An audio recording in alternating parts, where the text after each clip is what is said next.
So now you're seeing that angels also have technology. This is the heavenly knowledge that these fallen angels brought down. Ain't no such thing as extraterrestrials. No such thing as going off into the planets and all this and finding life on the distant planets in the galaxy. That's a whole bunch of nonsense. All this technology came from those fallen angels. Okay? So now we learned that these angels have four faces. One had the face of a man. One had the face of an ox, a lion, an eagle. They had four wings, foot like a calf's foot, and hands like a man. And they had wheels. They had technology. They had technologies that they used, and their bodies are covered in eyes. All right, and they don't turn when they move. And it says, wherever the Spirit was to go, they went, because there the Spirit went, and the wheels were lifted together with them. For the spirit of the living creatures was in the wheel.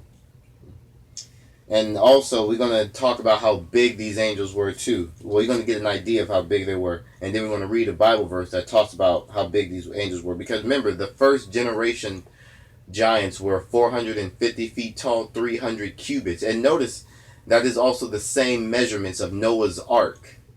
So these giants were 300 cubits, and Noah's Ark were 300 cubits. So Yah's using those same dimensions again. And when they went, I heard the noise of their wings, like the noise of many waters, like the voice of El Shaddai, a tumult like the noise of an army. So now you're learning that these angels are big. They're big and powerful. When they went, they sounded like the noise, their wings made the noise of many waters. And it sounded like an army. These are big angels. Okay? So we're understanding how these angels were able to produce giant offspring. And also we're going to also read, we're also going to cut over to Revelation. And in the book of Revelation, we get another description of how these angels looked. Again,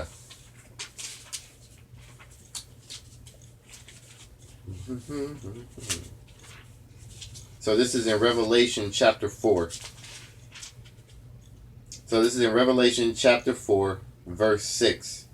And before the throne there was a sea of glass like crystal, and in the midst of the throne and all around the throne were four living creatures. So we're talking about these four living creatures again. Were four living creatures covered with eyes in front and in the back. And the first living creature was like a lion, and the second living creature was like a calf, and the third living creature was like the face of a man, and the fourth living creature was like a flying eagle. Okay, so it's the same description. And the four living creatures each had 6 wings. Each had 6 wings. So, and the four living creatures, each having 6 wings, were covered with eyes around and within. And they do not cease day or night, saying, Holy, holy, holy is Yah, holy, holy, holy is who is Yah. All right, so now in Revelation we get the same description, except these are probably, I think these are different angels, because these four living creatures have 6 wings. So now you're seeing again that these angels don't look nothing like humans, and these are big angels. And how do we know that they're big? These are big boys, angels, and they were able to produce such massive giants. And we're going to clarify it again in the book of Revelation, and we're going to go now to chapter 10. And in chapter 10, we're going to start at verse 1. And I saw another strong angel coming down from the heavens, robed in a cloud, and a rainbow on his head. This is a very big angel. And a rainbow on his head. And his face was like the sun, and his feet like columns of fire. And having in his hand a little book open.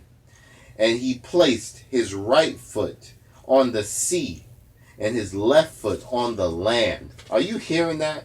Are you hearing how big this angel is? Yah makes very big, powerful angels. That's why he didn't want these angels having sex with his creation, because he knew what would come. He knew what would come from how powerful these angels were. This is the demigods that how the ancient gods like to talk about how like Hercules, how he was part god, part human. That's just a Nephilim, from a mixture of fallen angel and human hybrids. Okay, so you see how big this angel is. He placed his right foot on the sea and his left foot on the land.